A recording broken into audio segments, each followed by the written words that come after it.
on condition assessments and inspections. Gina, if you want to hop to the next slide.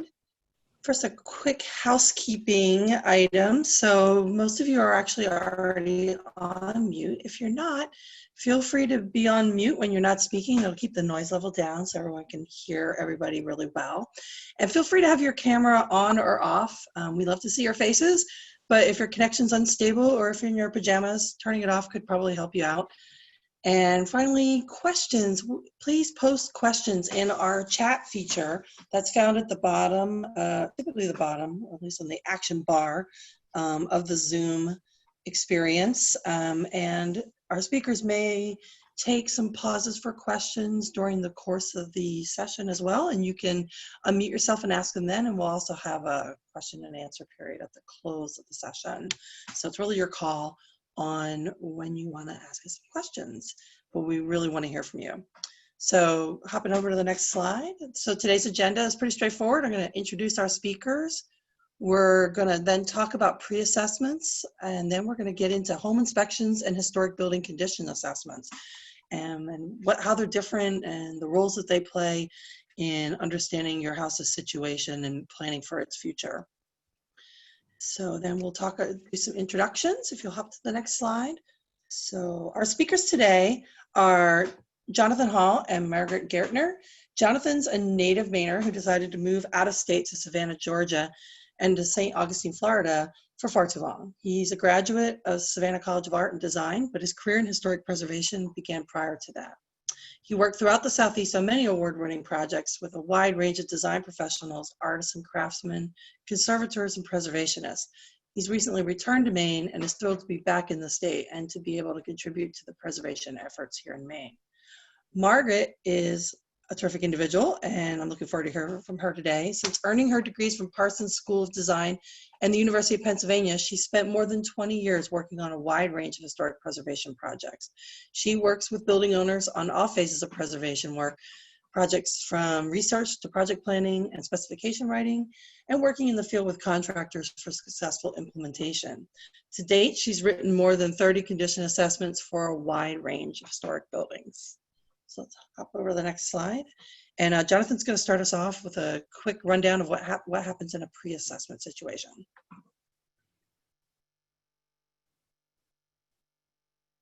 Jonathan, you're on mute. Thank you, Allie. Hi, everybody, and thanks for coming today. So we get a lot of calls about historic buildings from owners, organizations, nonprofits, municipalities. A lot of times people are unsure about how to proceed with the care and feeding of their historic buildings. So that's kind of where a pre-assessment comes in. And so typically what we do is first of all, we'll have phone conversations, some email exchanges, and given the breadth of the state of Maine, sometimes it's not possible to visit every site that we would like to. But what we try to do is sort of get people pointed in the right direction based on what we can see their needs are. So ideally, I make a site visit. I find that's the best way to really sort of absorb the environment that the building is in, the conditions. And I feel like I can learn more in 30 seconds of a site visit than probably a couple hours of looking at maps and photos and having conversations. And there's just something about the immediacy of that really helps, in my mind, to understand the overall condition of the building or the site. And what I try to do is sort of just very generally. So this is sort of first pass at trying to decide what is the best treatment for the building in question, the site in question, for the organization or the owners. So first thing you do is just sort of get these general physical conditions. And there's generally not time to dig in too deeply or in too much detail to this. Usually I'll spend maybe 2 to 4 hours on a site, just sort of interviewing people, talking to people, so get a look at an initial look at the roof, the windows, doors, building envelope, and the conditions of all that. Try to see where water intrusion is happening, roof leaks, damp basements, what everything is made out of, what the infrastructure of like, and get a basic idea of the overall integrity of the property, and again get them pointed in sort of the general direction of where they need to go, who they need to talk to, and how to proceed. So part of that is getting an overall idea of the site conditions. Drainage is always hugely important. We can get a look at the location, whether it's on a busy intersection or if it's away from the road, how much sunlight they get, what kind of facing there is. If there's, we can see what their current use is, how it's underutilized, how it could be better utilized, what the goals for the property are, and all of that kind of informs direction. And then the next step is getting a sense of the organization that owns the property, whether it's a nonprofit, it's privately owned, family trust comes with its own issues that can be troublesome. Whether it's going to be an income producing property or it's owned by a municipality or a state government entity, and all of that will sort of lead you to the direction of potential grants that may be available, potential tax credit opportunities, what sort of fundraising could be available, and also get a sense at that point of sort of the financial ability of the organization to handle the project. So, recently I've heard them referred to as tire kickers. We get a lot of people who, they love the building, they have the dream of fixing up the building, and they really don't have the financial ability to do it, because as we all know, it can be exceptionally expensive. And their heart is in the right place, but sometimes they just don't have that ability, and they probably won't. So you have to kind of gently break down to those people about, not getting in over their heads, not starting on a project without a rock solid plan in place, which again is, helpful in getting people pointed in the right direction and getting them talking to the right people. Then we'll often dive in very superficially about mostly the recent past of the building. This is not a history of the building in the sense of, why was it built, who built it, how did they build it, but it's a very general overview of the property. So keeping in mind certain construction techniques that could have been involved, but mostly I'm looking for if there's been prior inspections or reports or studies, or do they have a master plan? Have there been prior interventions that may or may not be working well? Many times, well-meaning contractors or building owners will do something that in a few years starts causing more problems than it solved. We look into whether or not it's on the National Register or eligible. It may even have national landmark status, though there's not many of those in Maine. If there are any local preservation ordinances in place, how important is the building to the local community? How involved may the local community be in getting the project off the ground? Or there may be people in the community who have very deep emotional attachments to the building that should be taken into consideration when starting out on a project like this, and just, you know, trying to get a sense of whether or not you should spend some time getting local feedback, whether or not there is design review or any kind of local preservation ordinance. And then probably the most important thing is figuring out who they can have the most useful conversations with.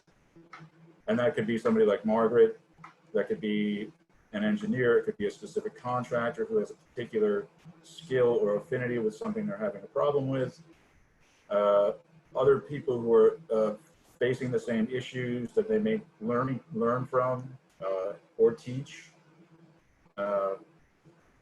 Finding out if they have existing relationships with professionals, engineers, architects, contractors, volunteers. And then, of course, are there imminent dangers? Are there threats facing the building that, you know, require very quick action, very quick mobilization? And those could include, you know, organizational deficiencies where they just don't have a well-formed organization to support the project that they're hoping to undertake. So all those things bear on the pre-assessment process, and there's probably some more that I've left out that could be very specific to a particular site or building. Some of these things are universal, others require some adjustment as conditions require. And a big part of doing this, again, is just sort of leading people in the right direction, hopefully introducing them to the correct people, getting some resources in line that they can utilize, and saving them time, money, and frustration as things progress. So with that,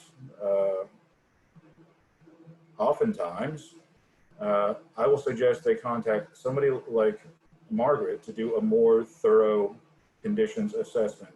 And Margaret is going to get into a little bit what separates a building inspection, which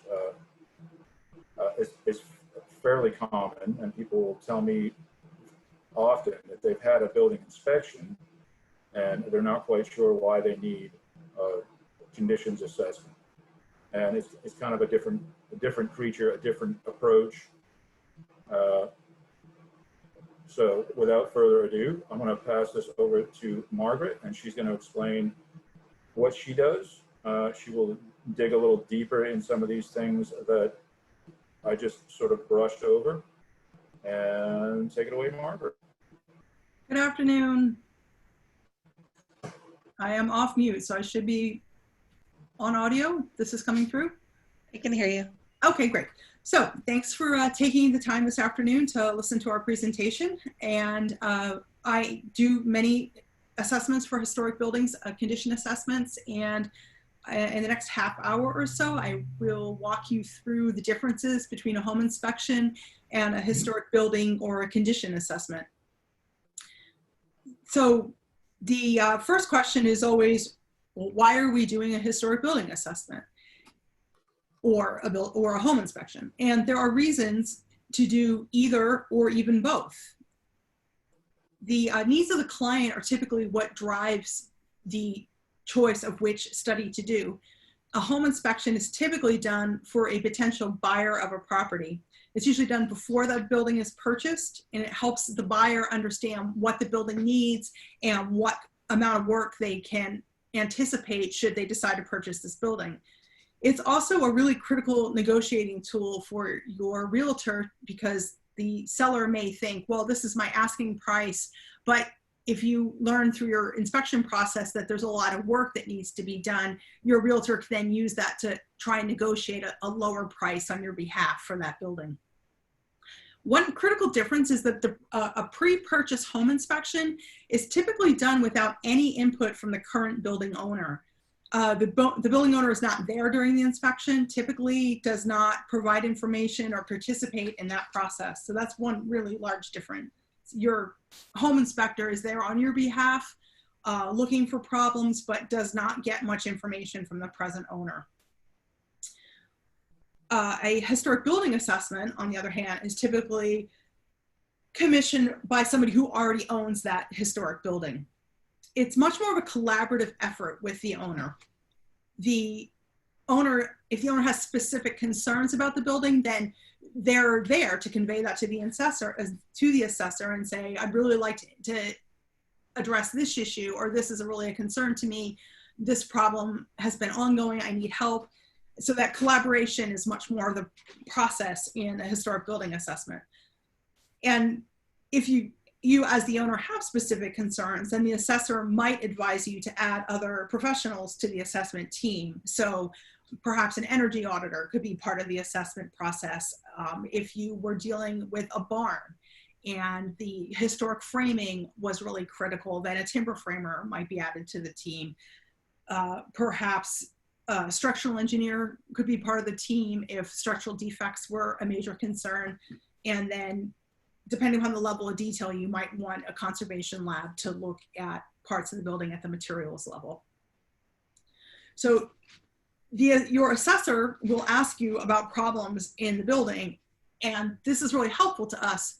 As an assessor, I'm on site a day, maybe a few days, and I certainly have experience looking for problems and identifying them, but at the same time, you as the building owner are there year round, and you're aware of issues and problems that will not be evident during my visit. You know, the classic is the stoop or the step that's icy every winter, and that's probably a moisture problem that needs to be corrected, but I'm not going to see that in July.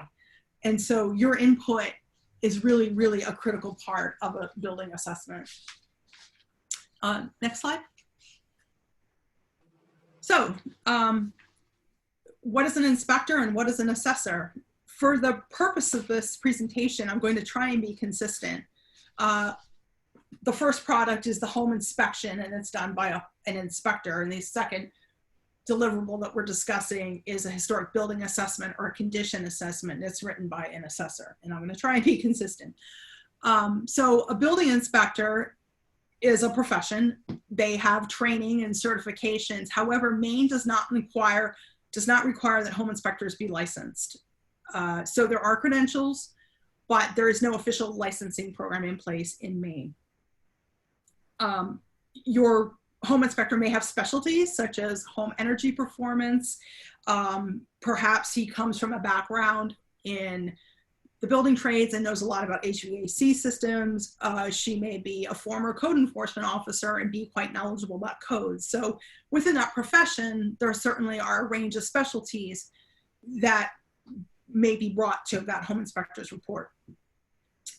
To find a home inspector, typically your realtor will provide you with names of home inspectors that they have worked with in the past and that they know can provide you with a thorough and useful home inspection.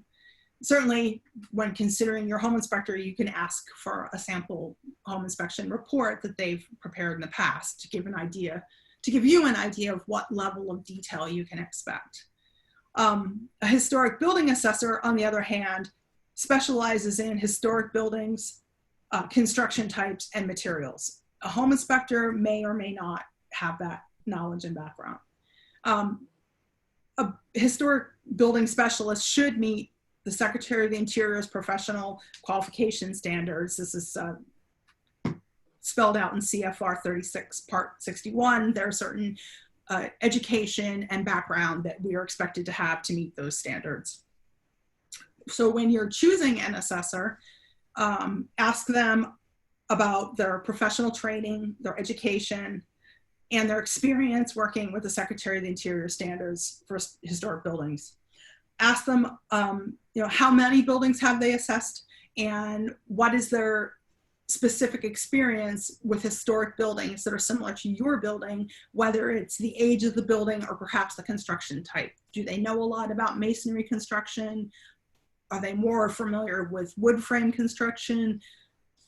That sort of background is going to help you make sure that you have the right person for your building. Certainly ask for a sample assessment. That will give you an idea how in-depth the reports are, and if you find the formatting to be a user-friendly experience for you. Finally, ask for references and check the references. And certainly, you know, when trying to find an assessor, main preservation certainly can provide referrals. Next slide, please. So, what is in a typical report? Home inspection looks at a building. Both reports, both a home inspection and a condition assessment, look at every part of the building from top to bottom, attic to basement. Both a home inspection and a conditions assessment are thorough and look at every part of the building. Both will address the issues and topics and building elements that are mentioned in this list, such as the exterior, the interior, insulation, and so on, down to water problems. The condition assessment will address all of those issues, but it presents the issue somewhat differently. Specifically, it doesn't just give you a list of issues, but it also presents those issues sequentially so that you have a plan. You don't just have a list of problems. What you have is those problems presented to you in a sequential order that then serves as a plan so you know which ones to attack first. And that's a really critical part of a conditions assessment, because doing the work in the proper order will eventually save you money in the long run.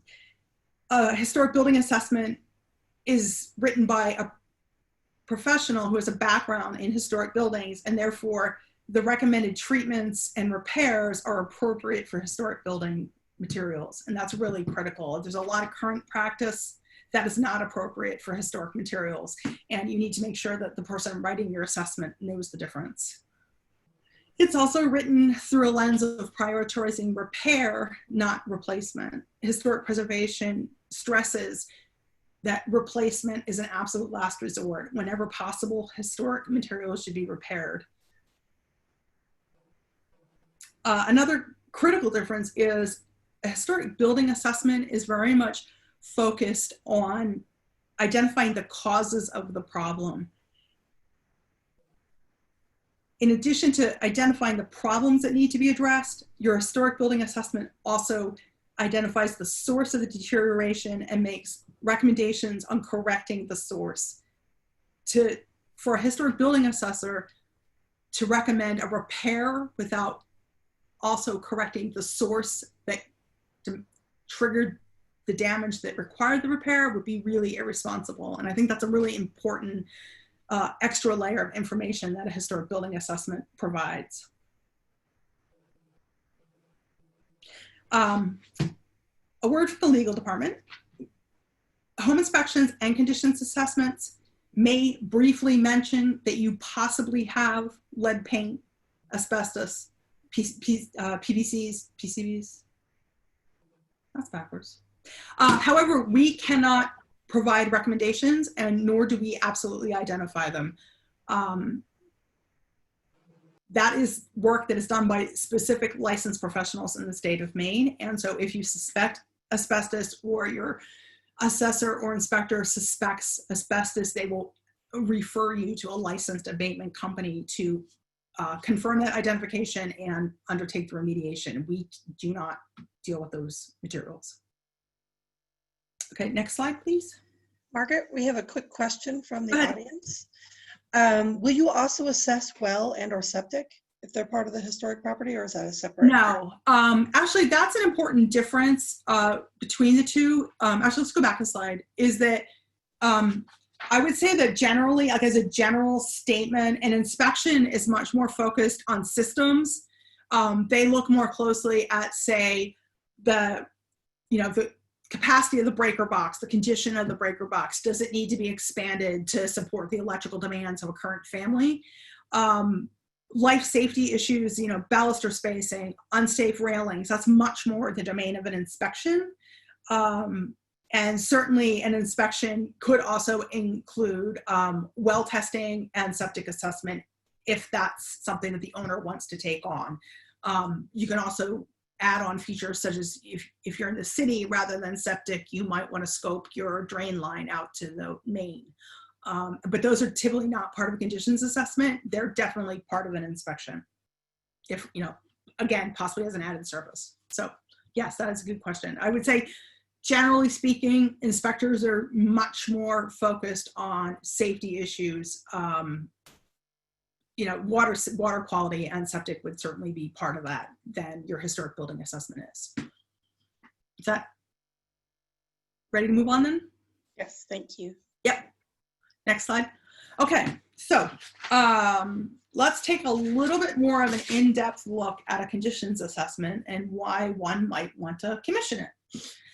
So it's a holistic investigation of a historic building, its maintenance and repair needs. It sees and values and reflects the historic character of the building. It's much more focused on existing conditions. It's not necessarily looking at major alterations or restoration or additions. It's really about the existing condition in the building, and it doesn't really address major possible changes. It's a really critical planning tool. If you're looking ahead thinking, gosh, what do I need to do in the next 5 years?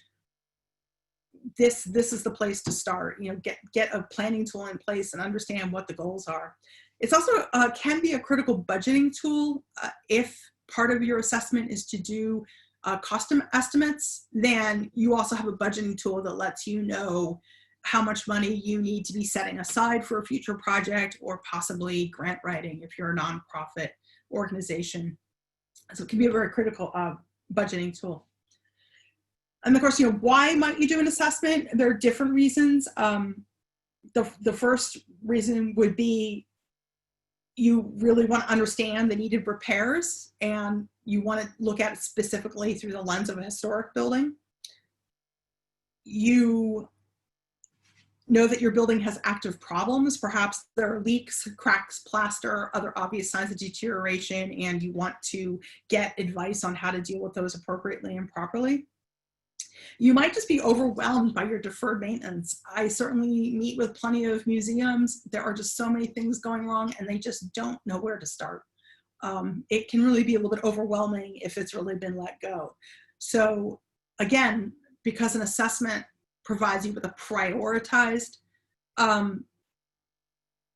work list that puts the work into a sequence in which it's recommended that you execute those projects, it really helps you feel a little bit less overwhelmed, because rather than just looking around and feeling overwhelmed with, there's just so much to be done. Now you have a map. Now you know we need to start with this and then move on to that and then move on to that, and just breaking it down into manageable steps can really make it a lot less overwhelming.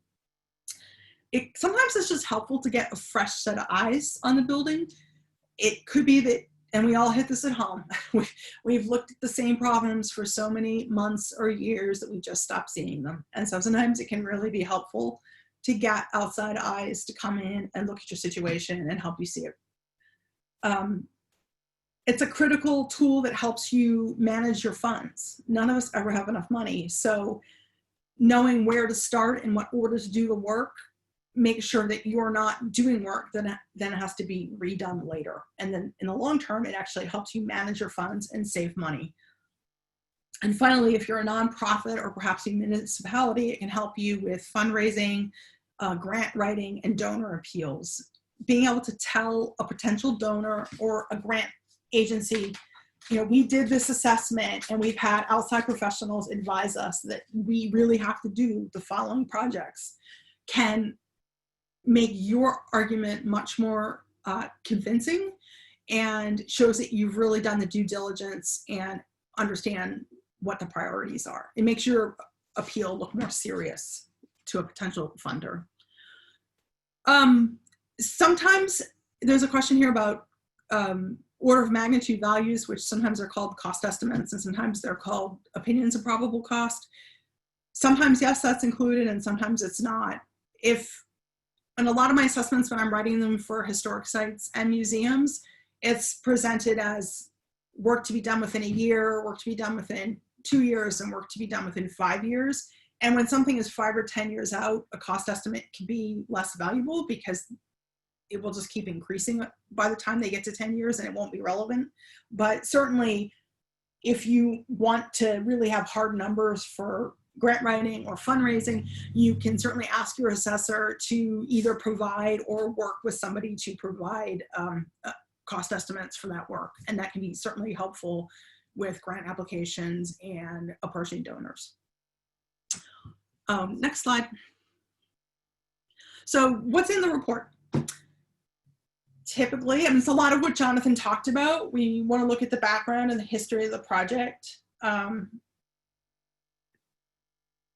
Initial construction, major additions, National Register status, and it's usually a good idea to have a conversation about which of the Secretary of the Interior standards are appropriate for this building. You know, is this using the rehabilitation standard, the preservation standard? The restoration standard is probably not an appropriate standard for a conditions assessment to try and adhere to because we don't usually have enough archival and historic and physical investigation done to make responsible comments about restoration. Site issues are huge. Drainage is a huge concern. Certainly need to look at all aspects of the site, its drainage, where the water's collecting, gutters, underground drainage, all those issues that help protect especially the foundations of the building. Accessibility and circulation are more of an issue for a commercial owner, museum site, municipal site. Security concerns are often overlooked, but things like overgrown trees and overgrown shrubs are potential hazards, both in terms of branches breaking and damaging the building. Overgrown bushes allow intruders a place to hide and access your windows. A poorly lit back entrance is a security issue. So these are certainly all things that can come up with a building assessment. The exterior, I quickly will sum it up as the building envelope, roof, walls, windows, foundations, all the things that are keeping water and weather out of your building. Insulation would be a part of that. Structural system is on there twice, I'm not sure why. And then interior finishes, of course, are part of this, and building systems. And again, I will acknowledge that in many cases, the inspector provides more focus on the building systems than a historic building assessment does. We may have, general comments about the age of the equipment, whether or not it's being maintained properly. We'll check your inspection stickers. We'll check fire extinguisher dates and so on. However, I will acknowledge that a inspector typically looks at that much more closely. They will look at all of your outlets, looking for ground fault interrupts, and we often don't get to that level of detail. And then there's also the whole issue of boilerplate. And boilerplate is sort of a dirty word, but it shouldn't be. Your report will have a series of appendices, and for a historic building assessment, these are going to be further reading about the topics addressed in your report. And ideally, your assessor is only going to provide you with articles that are relevant to your building. And these are actually really helpful, and you should take the time to read them. I know that boilerplate is a dirty word, but with an assessment, they're actually really helpful. It might include a list of websites that are specifically relevant to your building and its issues that will provide you additional information for you to follow up with. Next slide. So of course you're wondering, how much does this cost? And cost is always a factor of time.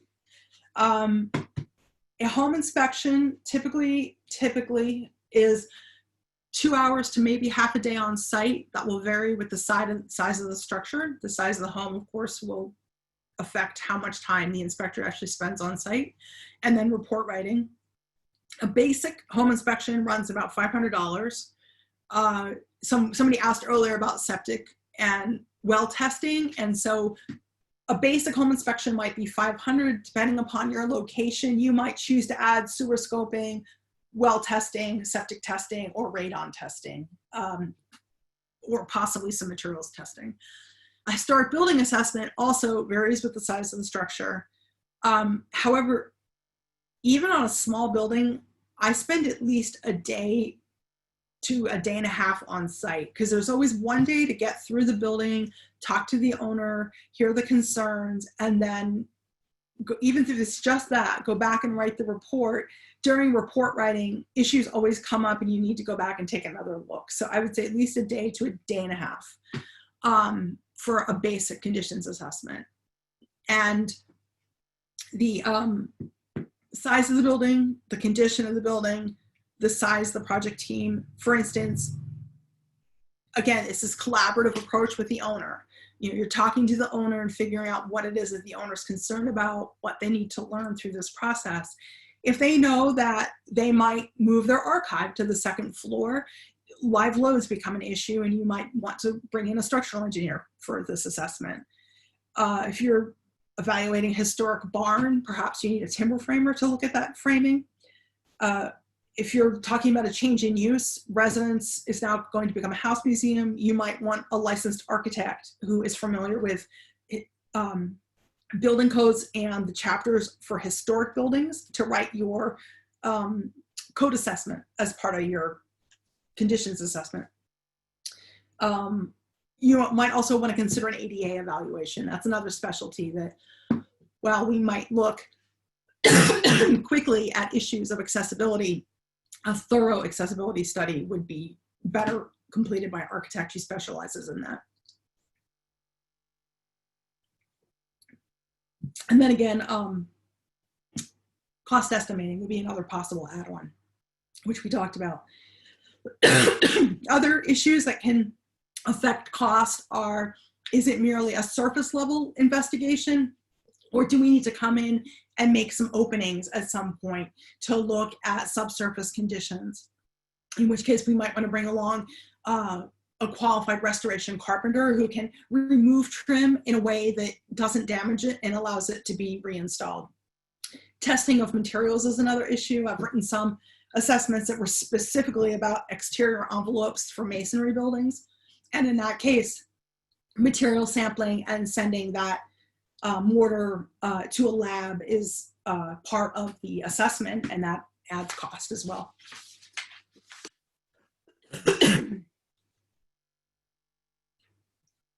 Next slide, please. And how do we pay for it? So a home inspection is typically paid out of pocket by the potential buyer. Again, it's a lower cost item. The historic building assessment, they're typical, most of mine are done for nonprofits or municipalities. There have been a few for private clients. A lot of those were energy driven or driven by indoor air quality issues, such as mold. Not that we talk about mold, but identifying causes of mold can be an issue that might be addressed. And so but that's the private homeowner, and there are unfortunately very few funds available for private homeowners. Nonprofits can apply for grants. There are in Maine different grant programs. Maine Preservation has various programs at various times. It's worth reaching out to them to see what's available. Maine Preservation recently administered the 1772 Foundation grant program, and that provided funds for condition assessments. Maine Community Foundation runs several programs that provide grants for assessments. And then finally, if you are a museum, then there's the Collections Assessment for Preservation, also known as the CAP program, and that provides very generous grants for assessments for both the museum collections and then also the building that houses those collections. So they actually fund 2 assessors on site with that program. There's a couple things to keep in mind when you apply for a grant. There's the different agencies will change their priorities. So one year they might be focused on, immigration history and want to focus on sites dealing with the immigrant experience. The next year, perhaps they've decided, oh, it's the 200th year of Maine statehood. We want to look at buildings that were in Maine in 1820. So the point is that the granting parties can change their priorities and change their focus, and it's really critical to keep an eye on it, see where they are. Just because you weren't eligible last year, you might be eligible this year if they've changed their focus. If you can submit a preliminary draft, do it. Maine Preservation often has a window where you can submit a draft grant application, and they will provide comments and return it to you. And that can be really, really critical feedback that will make your application so much stronger. And finally, if you can meet with the potential funder, do so. I know in the past, meeting with Maine Community Foundation staff could be really helpful because they have a series of funds and they will help you match your project to the program where you have the best odds of success. So meeting in person can really be helpful if that's an option. So I think at that point we can take other questions if there are some. Yeah, that would be great. Thanks, Margaret. We don't have any questions on the chat. Does anyone present in the room right now want to unmute and ask a question of our speakers?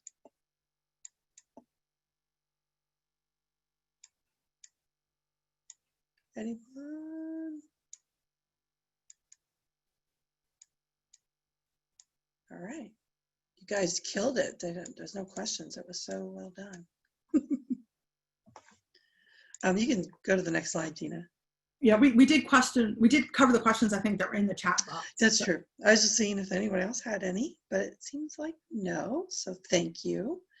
So we'll entertain questions on other topics, but I'll cover a few other housekeeping items. So we have more exciting programs come up. Let me get that Zoom picture out of my way.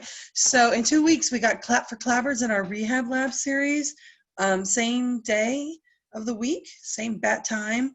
This one's going to be all about clapboards, repair, replace, thinking about lead paint, new paint. Jonathan's going to walk us through some exciting topics there. So come and get your questions answered if you have clapboards on your house.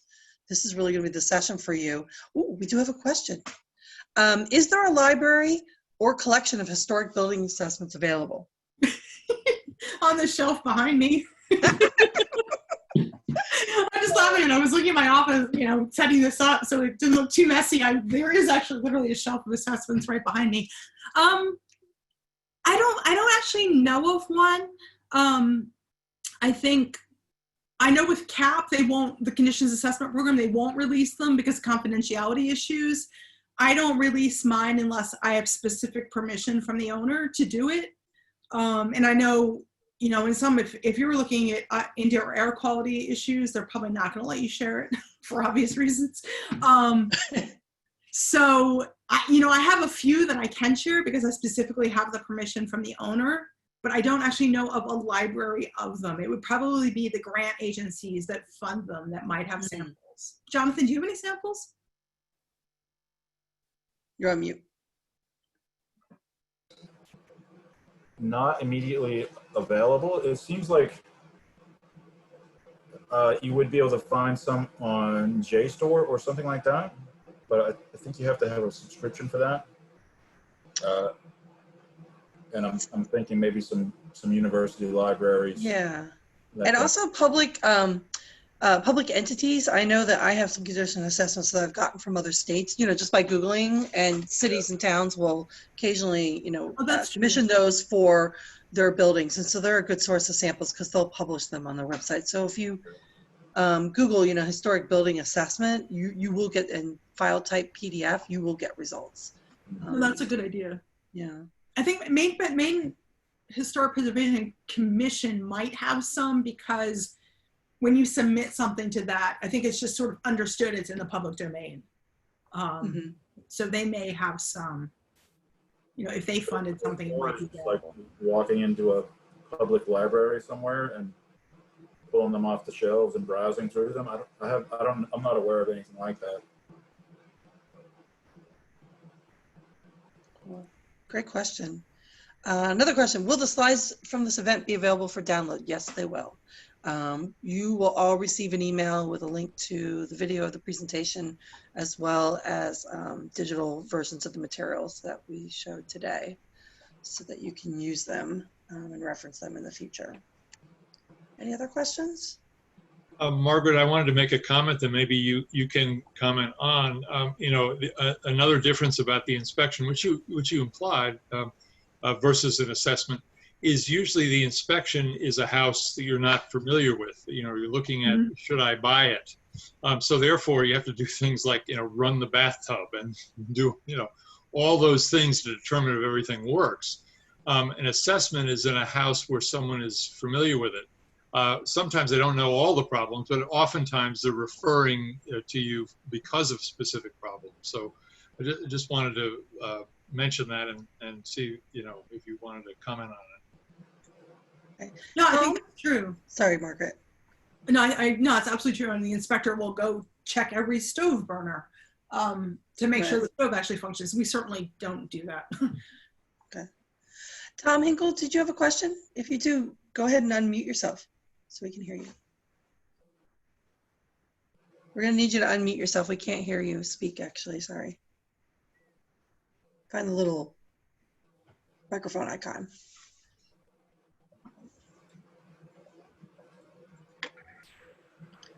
It'll be at the very bottom left of the Zoom piece. I actually unmuted There you are. him. Oh, thanks. Gina unmuted you, Tom. Go ahead. Oh, he just muted himself because he figured it out. All right, Tom, you're ready. Can you hear me now? Yes. Good. Another issue that we encounter that is difficult is the person contemplating purchasing an old historic building that is in rough shape, and they have to determine somehow whether the building is worth restoring and what makes it worth restoring, how much is it going to cost, and what is the prospective owner's plan in terms of living there for enough years so the value of the property catches up to reality. I think we've all seen people spending an outrageous amount on a property that is sort of questionable to begin with. Well, I think that's a slightly different study. So a conditions assessment, typically the building has issues, but it's still in a habitable state. If you're talking about a building that's been neglected and needs a lot of serious work, then that, to me, that, I don't want to get bogged down in semantics, but I would call that a preservation plan. And you're looking at, replacing all the systems, probably replacing the roof. And yes, opinions of probable costs could certainly be part of that.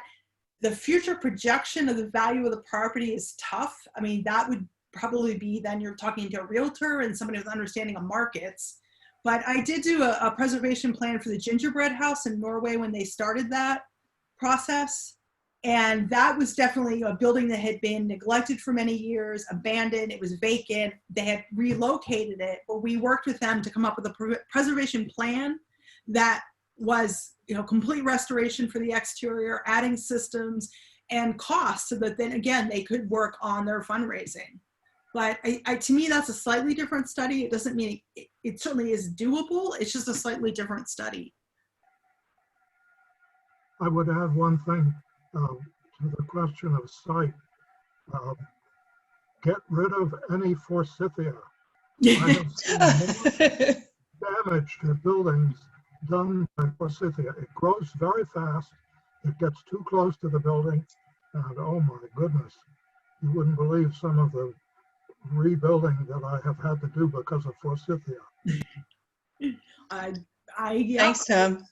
My shrubs are a good 3 feet off the building. Vines they just are another problem. Yeah. all shrubs cause all kinds of problems with Yeah. siding. They just, I mentioned security risk. People hide in them. But then they also hold moisture to the building. And just on the front of my house, one corner, the cedar shingles are really, really ragged. And it's because there was a massive arborvitae there when I bought the house. Well, the first thing I did was take out that arborvitae, but there's still a mark because those shingles are bad, but nothing else is. Right. So yeah, I agree. Shrubs need to be way, way, way off the building. People don't plant them that way. Okay. All right, we have a question from Richard. Doesn't Mechanics Hall have a pretty decent collection of trade materials? Could he clarify what he means by trade materials? Robert, if you want to, Richard, if you want to unmute yourself, we'd be happy to hear you. Yeah, I'm no expert on it, but I was under the impression that they had a lot of historic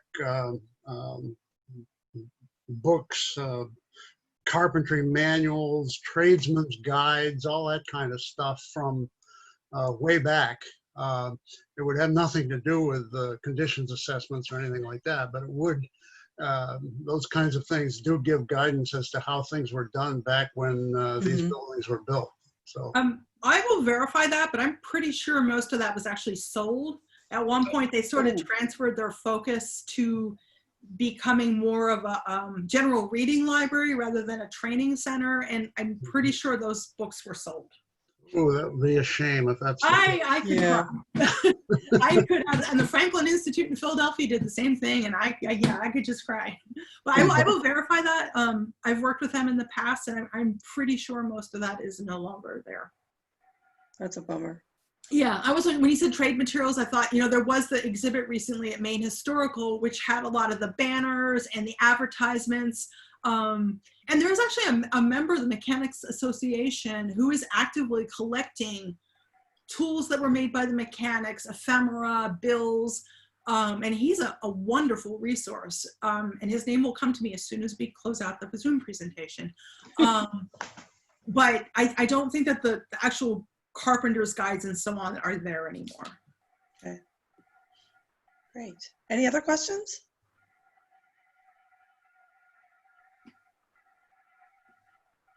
All right, well, give a shout if you have a question that comes up, and I'll just keep yammering to keep us busy. So we talked about collaborative. I'm sorry, a quick follow-up. Who does actually have some of those manuals, though, is Maine Historical Society. Oh, nice. It can be a little bit hard to track them down in the catalog, but for old builders' manuals, I did actually get my hands on some. I was researching how historic gutters were sized, and I did find old builders' guides at Maine Historical. Great, thanks for that tip. Okay. That's great. Clap for Cupboards coming up in 2 weeks. Then in early September, we'll be doing the next session in this series, Understanding the Historic Building, and taking a look at Maintenance 101, understanding how to approach maintenance planning and execution to keep your house healthy and happy. And we'll give you some instruction on how to build your own round map, and we'll give you some samples. So if you want to head to the next slide, Gina.